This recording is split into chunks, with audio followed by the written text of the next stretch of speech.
रूबरू कार्यक्रम में आज हम मौजूद हैं राजधानी के साकेत कोर्ट में, जहां पर 4 दिन से एडवोकेट्स की हड़ताल चल रही है। हमारे साथ मौजूद हैं लॉयर वेलफेयर सोसाइटी के प्रेसिडेंट एडवोकेट विशाल शर्मा जी। विशाल शर्मा जी, रूबरू कार्यक्रम में आपका स्वागत है। नमस्कार जी।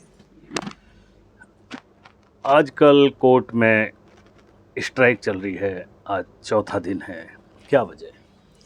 देखिए, बीच में अभी एलजी साहब ने फ्राइडे को हमने एक नोटिफिकेशन देखा जिसमें थर्सडे को कहेंगे एक नोटिफिकेशन देखा जिसमें एलजी साहब ने ये कहा कि पुलिस वालों का जो बयान है, उनके जो विटनेस हैं, उनका बयान है वो थाने से होगा।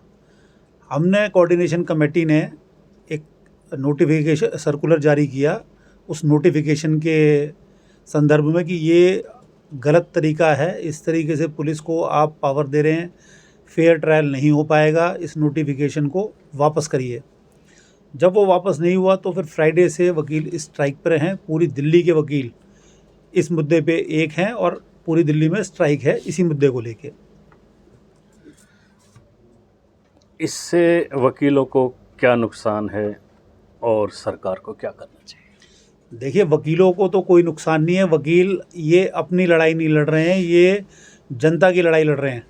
लिटिगेशन में जो लोग फंसे हुए हैं, पुलिस किस तरीके से मुकदमे बनाती है, पुलिस के ही गवाह हैं, सारी गवाही अगर थाने में होगी तो फेयर ट्रायल कहाँ रह गया। कोर्ट का जो आदमी जो विटनेस है वो कोर्ट में आते हुए डरता है, थोड़ा सा सच्चाई बोलेगा कोर्ट के अंदर। लेकिन जब पुलिस के सामने बैठा है और जो पुलिस वाले भी हर चीज़ डिजिटल आप नहीं कर सकते हैं, कई बार आपको कोई डॉक्यूमेंट दिखाना है, कोई कागज़ दिखाना है, जज साहब के सामने सारी चीज़ें फेयर रहती हैं, इसीलिए ये कोर्टें बनी हैं। फिर तो सारे मुकदमे थाने में ही हो जाएं सेट, फिर कोर्टों की ज़रूरत क्या है? किस लिए ये कोर्टें बनाई गई हैं?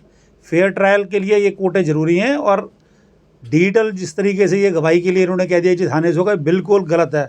क्योंकि इसमें सरकार को देखना चाहिए कि कोई भी नोटिफिकेशन जारी कर देते हैं। हमारे इतने लोग पार्लियामेंट में बैठे हैं, एडवोकेट्स हैं, असेंबलीज़ में हैं, कभी किसी से कोई डिस्कशन नहीं होता। इससे पहले भी एडवोकेट अमेंडमेंट बिल के ऊपर वकीलों ने बड़ा धरना प्रदर्शन दिया और इतिहास गवाह है, बिगर लड़ाई झगड़े के, बिगर आप अपनी आवाज़ उठाए बिगर आपको न्याय नहीं मिलता।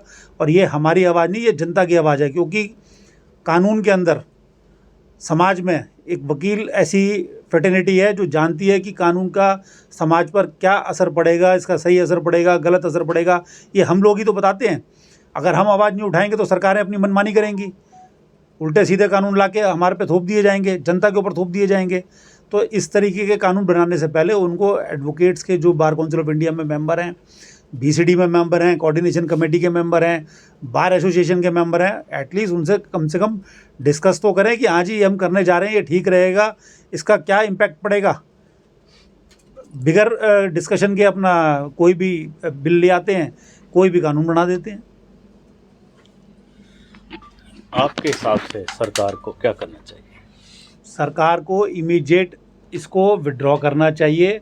क्योंकि इस तरीके से आप पुलिस वालों के हाथ और मजबूत कर रहे हैं, आम पब्लिक के हाथ कमज़ोर कर रहे हैं, न्याय को कमज़ोर कर रहे हैं, न्यायपालिका को कमज़ोर कर रहे हैं।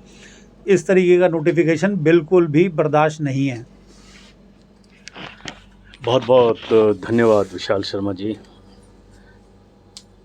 ये जो मामला है, सरकार इस ओर ध्यान दे, क्योंकि इस तरह की खींचतान से सरकार का भी नुकसान है और वकीलों का भी।